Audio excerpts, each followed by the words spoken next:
अलैकुम वरहमतुल्लाहि वबरकातुहू। कुछ अल्फाज और कलिमात ऐसे होते हैं और कुछ घड़ियाँ ऐसी होती हैं, उनमें जब अल्लाह के बंदे अल्लाह के सामने हाजिर हो जाते हैं, अल्लाह उन सआदात में, उन घड़ियों में, उन अल्फाज की बरकत से अल्लाह बंदे को अपना कुर्ब दे देता है। अल्लाह तो पहले ही कह रहा है, मांग मेरे बंदे, तू मांग, मैं तुझे अता करूं, तू इस्तिगफार कर, तेरे गुनाह चाहे आसमान तक क्यों नहीं फैले हुए, मैं तेरी सच्ची तौबा का मुंतजिर हूँ। जैसे ही तौबा इस्तिगफार करोगे, तुम्हारे तमाम गुनाह अल्लाह माफ़ कर देगा। अल्लाह ताला तमाम हाजात पूरी कर देंगे। अल्लाह ताला से अपनी हर हाजत और हर दुआ अल्लाह के सामने पेश कर दो, इंशाअल्लाह अल्लाह सब कुछ अता करेगा। अगर किसी के काम में कोई रुकावट है, अल्लाह ताला वो दूर कर देंगे, रिस्क में इजाफा कर देंगे, कारोबार में खैर बरकत हो जाएगी, दुश्मनों से आपकी अल्लाह हिफाजत करेगा। हर किस्म के जादू जितने भी तावीज़ात होते हैं, अल्लाह सुब्हानहू व तआला उससे महफूज कर देंगे। हर ख्वाहिश, दिली मुराद अल्लाह ज़रूर पूरी करेगा। हर तरह की परेशानियों मुसीबतों से अल्लाह ताला महफूज कर देंगे। अल्लाह सुब्हानहू व तआला सबसे बड़ी मुश्किल जो गुर्बत और जो तंगदस्ती है, अल्लाह ताला इसको दूर कर देंगे। अल्लाह अपने गैब के ख़जानों से ऐसी मदद फरमाएंगे कि आप हैरान और परेशान हो जाएंगे। घर के हालात फ़ौरन बदल जाएंगे। बस अल्लाह के ये पसंदीदा कलिमात, और ये अल्लाह को इतने पसंदीदा हैं, ये अल्फाज अल्लाह के इतने लाडले हैं कि अल्लाह के गुलाफ़े काबा पर भी लिखे हुए हैं। और क्या ही हुस्न इत्तफ़ाक है, ये हुस्न इत्तफ़ाक तो नहीं हो सकता। रसूल अकरम सल्लल्लाहु अलैहि वसल्लम की रोज़ा की जालियों पर भी ये अल्फाज लिखे हुए हैं।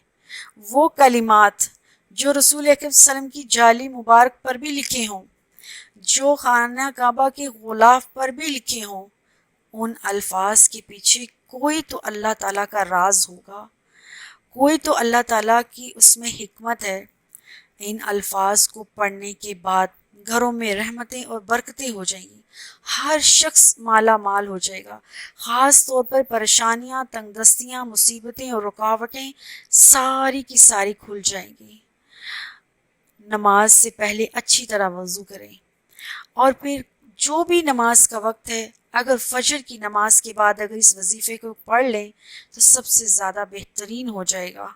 क्योंकि सुबह फजर का वक्त ऐसा वक्त होता है कि अल्लाह के नबी सल्लल्लाहु अलैहि वसल्लम ने फरमाया, अल्लाह रिज़्क़ की तकसीम फरमाते हैं।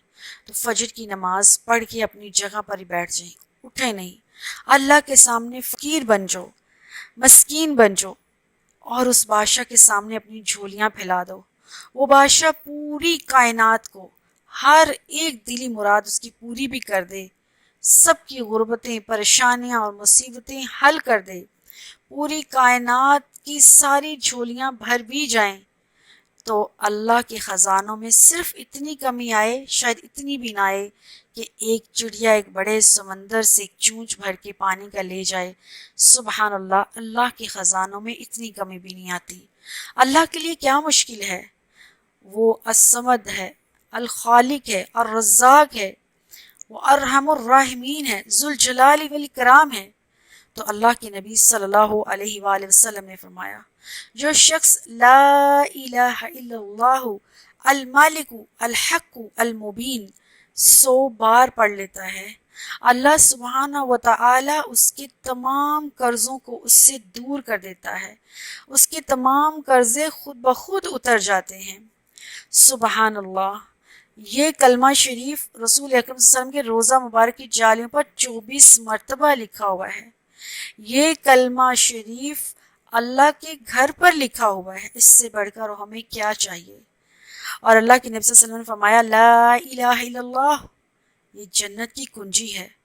ला इलाहा इल्लल्लाह सबसे बड़ा जिक्र है, लेकिन इसको पढ़ना ठहर ठहर कर है। इस एक एक लफ्ज़ पर गौर करना है। ला इलाहा इल्लल्लाह, अल्लाह के अलावा कोई माबूद नहीं है। अल मालिकु, वो बादशाह है। अल हक्कु, वो इंसाफ पर कायम है। उसके हाथ में सारे खजाने हैं, सबको देता है, किसी के साथ बेइंसाफी नहीं करता।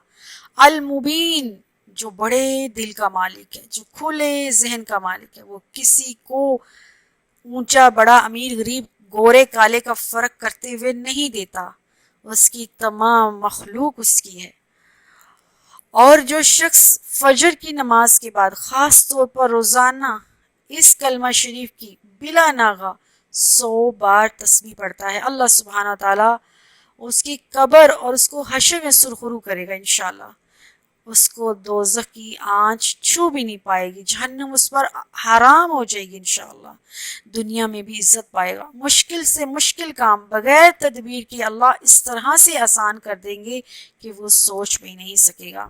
مال و دولت سے اللہ تعالیٰ سے مال کر دیں گے، اور جس کو اللہ نے مال و دولت دی ہوئی لیکن اس میں برکت نہیں ہے، اللہ سبحانہ تعالیٰ رزق میں برکت فرمائیں گے۔ اس کلمہ کی تسبیح پڑھنے والا روزانہ جو پڑھتا ہے وہ کامل ایمان میں ہو جائے گا، اللہ کریم اور اللہ کی نبی صلی اللہ علیہ وسلم کی ذات پر من مٹنے والا ہو جائے گا، سچا اور پکا عاشق رسول ہو جائے گا۔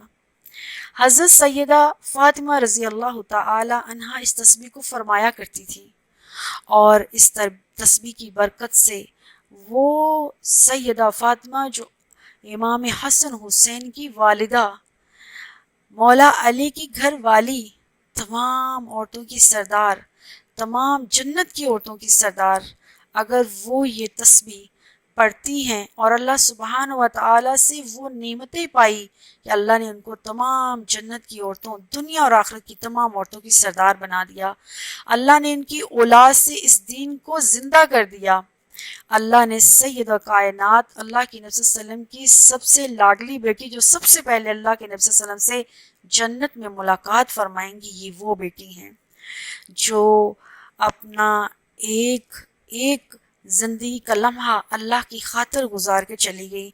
اللہ ہمیں ان کے راستے پر چلنے کی توفیق دے۔